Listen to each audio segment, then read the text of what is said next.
Salut et bienvenue sur Mystère récapitulé. Aujourd'hui, je vais vous expliquer un film basé sur l'histoire réelle du plus jeune guerrier de la Seconde Guerre mondiale, appelé Soldat Garçon. Spoilers à venir, faites attention et prenez soin de vous.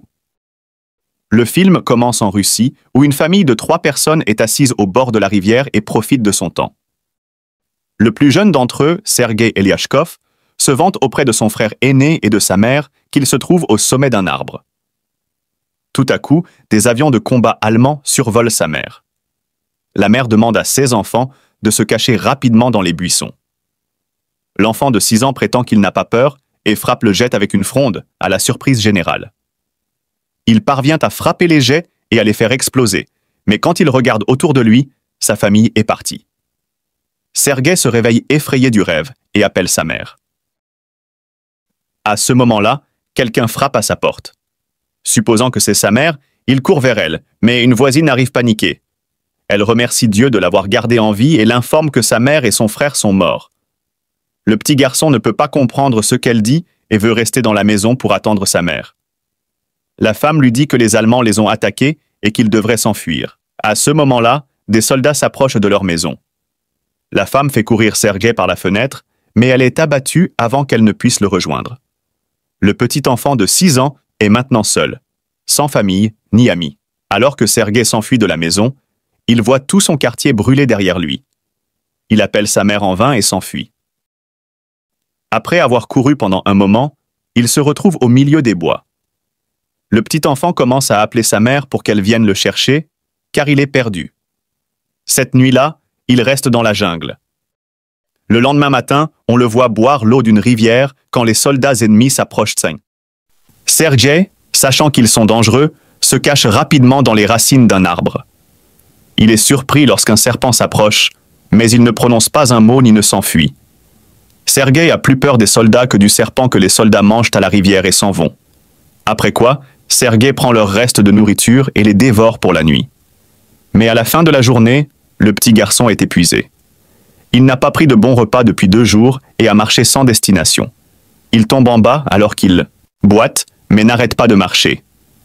Tandis qu'en chemin, il voit des baies sauvages et les dévore. Mais juste à ce moment-là, une explosion se produit derrière lui, le prenant par surprise.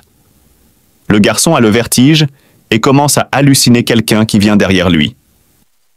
Cependant, même dans de telles conditions, il se tient courageux et dit à la personne qu'il a un fusil et qu'il n'a pas peur. Il boite en avant, mais tombe inconscient au bout d'un moment. Alors qu'il dort, 2 soldats s'approchent de lui. La scène passe à la base de l'armée russe, où le commandant Kuznetsov attend ses soldats de patrouille, qu'ils arrivent avec un petit enfant blessé et faible. Lorsque les soldats prétendent qu'ils sont à ses côtés, le petit garçon s'ouvre et se présente. Les soldats rient lorsque l'enfant serre la main du commandant en suggérant qu'il se présente aussi. Les soldats se sentent affectueux avec le petit enfant et l'encerclent. Ils lui font boire de l'eau et le nourrissent. Même le commandant autrement froid prend soin de l'enfant. Une infirmière nommée Katia s'occupe des blessures de Sergei et est également charmée par sa personnalité. L'enfant lui demande de dessiner un tank sur ses blessures parce qu'il veut être soldat quand il sera grand. Même les soldats blessés parlent à l'enfant et se sentent plus légers.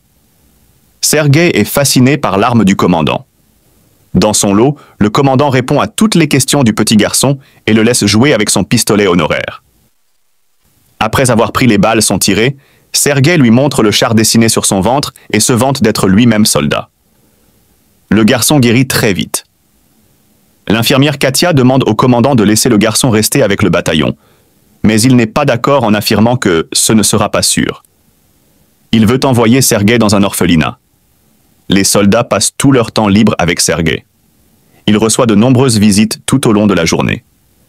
Ils lui apportent de la nourriture envoyée de loin par leur famille et le laissent même jouer avec leurs jumelles. Un jour, un soldat va à l'orphelinat demander au commandant de laisser le garçon rester avec le bataillon. Les soldats ont développé un lien étroit avec l'enfant et le considèrent comme le leur. Sa présence leur enlève le poids de la guerre, mais le commandant est catégorique quant à l'envoi du garçon au bataillon. Orphelinat pour sa propre sécurité. Le lendemain, les ennemis attaquent et de nombreux soldats sont blessés. Un véhicule vient chercher Sergei pour l'emmener à l'orphelinat. Le commandant annonce la nouvelle à l'enfant et lui donne un pistolet honoraire en bois en cadeau. Le garçon, à son tour, le serre dans ses bras en affirmant qu'il a peur pour la sécurité du commandant. Le commandant fond dans son étreinte et change d'avis. Il demande à Sergei de rester avec les soldats comme son fils. Cette nuit-là, les soldats cherchent des vêtements de petits soldats pour le petit garçon. Ils sont aux anges pour que Sergei reste avec eux. Le commandant réveille Sergei et lui donne les vêtements qu'il porte et court comme un vrai soldat. Les autres commencent à l'appeler leur petit garçon soldat. Pendant que l'enfant court autour, les Allemands lancent une attaque aérienne sur le bataillon. Les soldats emmènent rapidement Sergei dans un endroit sûr et combattent les autres. Le nombre de soldats blessés augmente rapidement. Sergei veut se rendre utile, alors il apporte de l'eau aux soldats assoiffés. L'un d'eux lui demande de lire une lettre envoyée par sa famille, car il a un bandeau sur les yeux. Le petit garçon veut aider, mais ne sait pas lire. Il prend la lettre et commence à inventer les choses écrites dessus, prétendant que la vache du soldat est en sécurité à la maison.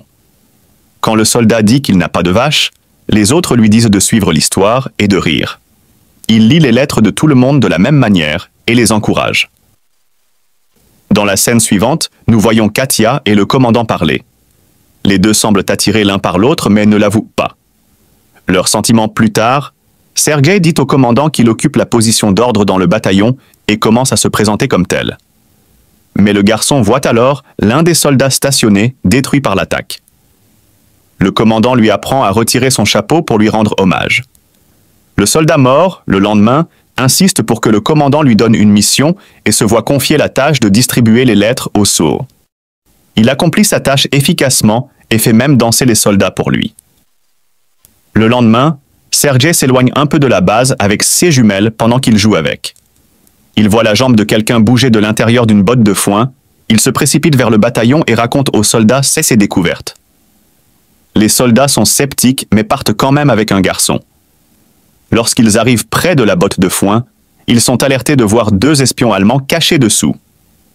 Les espions sont arrêtés et l'enfant est félicité pour son intelligence. Cette nuit-là, le commandant montre à Sergei les papiers légaux pour son adoption. Il est maintenant officiellement le père de l'enfant.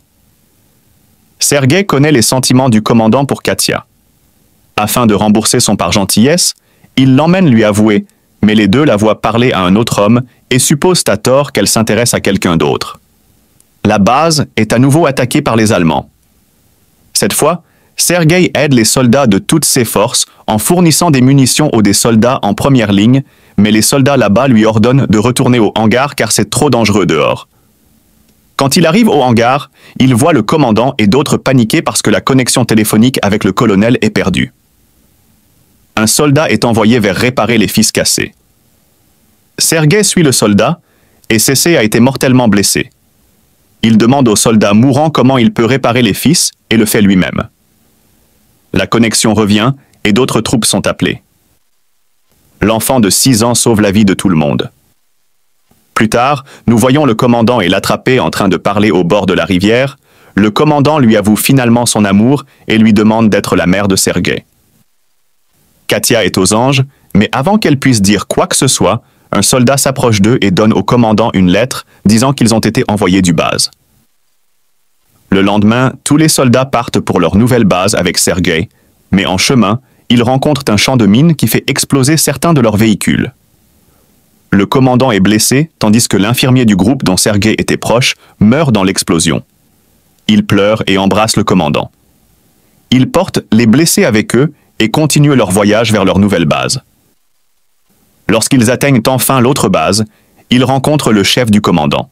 Le général, lui aussi, est impressionné par l'ambition des enfants et félicite le commandant d'avoir eu une telle intelligence gamin. Le lendemain, leur division reçoit une bannière de garde et le garçon aussi.